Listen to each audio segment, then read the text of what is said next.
Hi hello నమస్తే, నేను మీ Monika. Welcome to న్యాయ పోస్టర్. సో న్యాయ పోస్టర్లో ఇంట్రెస్టింగ్ అప్డేట్స్ని మీకు తెలియజేస్తున్నాం. ఇదే క్రమంలో ఇప్పుడు కూడా ఒక ఇంట్రెస్టింగ్ టాపిక్ని మీ ముందుకు తీసుకొచ్చాను. అదేంటి అంటే, మనందరి దృష్టిని బాలీవుడ్ వైపు మళ్ళించే ఒక మాసివ్ ప్రాజెక్ట్ గురించే ఇప్పుడు మనం తెలుసుకోబోతున్నాం.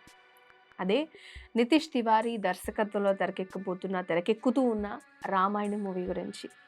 సో ఫస్ట్ ఆఫ్ ఆల్ నేను చెప్పాను, ఇది మాసివ్ స్టార్ కాస్ట్, ఇంకా అంచనాలు ఏ విధంగా ఉంటాయి అనే పాయింటే చూద్దాం. ఫస్ట్ ఆఫ్ ఆల్ ఈ కాస్టింగ్ ఒకసారి చూస్తే, ఈ ప్రాజెక్ట్ ఎంత భారీ రేంజ్లో ఉందో అర్థమవడానికి ఒకసారి క్యాస్ట్ చూస్తే అర్థమవుతుంది. ఫస్ట్ ఆఫ్ ఆల్ రాముడు, బాలీవుడ్ స్టార్ హీరో రణబీర్ కపూర్ చేస్తున్నారు ఈ రోల్ని. తర్వాత సీత, మన న్యాచురల్ బ్యూటీ, అద్భుతమైన నటిగా పేరు తెచ్చుకున్న సాయి పల్లవి యాక్ట్ చేస్తున్నారు ఈ క్యారెక్టర్కి. నెక్స్ట్ ఆఫ్ ఆల్ రావణాసురుడు, KGF star, global sensation Yash ఈ క్యారెక్టర్ చేస్తున్నారు. సన్నీ డియోల్ హనుమంతుడిగా చేస్తుంటే, లక్ష్మణుడిగా రవి దుబే చేస్తున్నారు. సో వింటుంటేనే గూస్ బంప్స్ వస్తున్నాయి కదా. ఈ స్టార్ కాంబినేషన్ విజువల్ వండర్ కలిస్తే ఎలా ఉంటుందో ఒకసారి ఊహించుకోండి. నాకైతే మాటలే రావట్లేదు, ఒకసారి చూడాలి అన్న క్యూరియాసిటీ బాగా పెరిగిపోతుంది. సో ఈ glimpse first of all sensation create చేస్తున్నాయి. రిలీజ్ ప్లాన్ ఏంటి, రీసెంట్గా వచ్చిన ఈ గ్లిమ్స్ ఏంటి అనేది ఒకసారి మీరు కూడా చూసినట్లయితే, సోషల్ మీడియాలో ఏ రేంజ్లో ట్రెండ్ అయిందో ఇప్పటికే మీరు గమనించుంటారు. లేదంటే తెలుసుకోండి, సోషల్ మీడియా ట్రెండింగ్ టాపిక్ ఇది. ఒకసారి విజువల్స్ పరంగా ఈ సినిమా ఎలా ఉంటుందని చూస్తే కన్ఫర్మ్ వేరే లెవెల్లో ఉండబోతుందని మేకర్స్ చెప్పారని తెలుస్తుంది.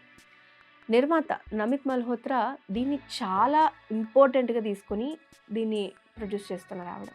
సో రిలీజ్ పార్ట్స్ చూస్తే ఈ టాపిక్ అనేది 2 పార్ట్స్గా రాబోతోంది. పార్ట్ 1 2026 దివాళీకి అయితే, పార్ట్ 2 2027 దివాళీకి.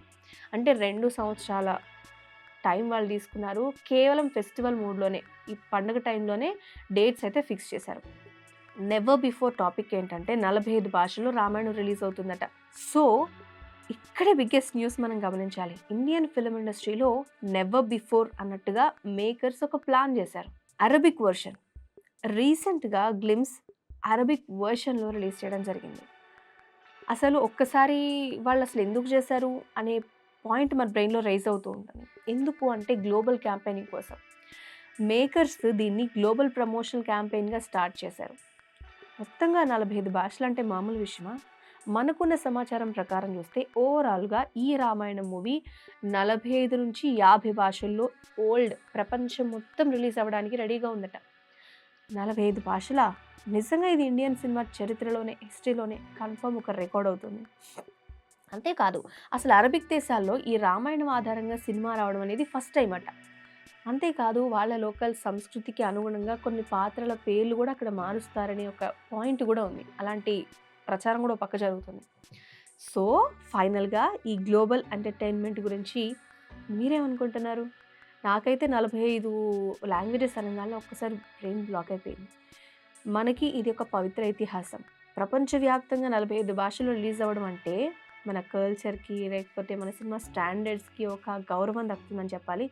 అంతేకాకుండా హాలీవుడ్ సినిమా అయితే ప్రపంచం మొత్తం ఎలా రిలీజ్ అవుతాయో, ఇప్పుడు బాలీవుడ్ స్టార్ట్ చేసిన రీస్టార్ట్ కమ్బ్యాక్ అవ్వడానికి రామాయణం అనే పాయింట్ని తీసుకుందా అంటే, ఇది కూడా గ్లోబల్ రేంజ్లో సందడి చేయబోతుందా అంటే అవును అని అనక తప్పదేమో. మరి మీరేమంటారు?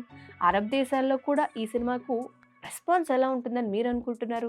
లేదా అసలు మీరు ఏ భాష వర్షన్ చూడాలని చాలా ఇంట్రెస్టింగ్గా, క్యూరియస్గా ఉన్నారు? వెంటనే మీ అభిప్రాయాన్ని మాకు కామెంట్ సెక్షన్లో తెలియజేయండి. Thanks for watching. Pilot, air hostess, airport staff, A job అయినా ఏరో ఫాల్కన్స్ తోనే సాధ్యం. కోర్స్ చేయండి, జాబ్ కొట్టండి. Contact now.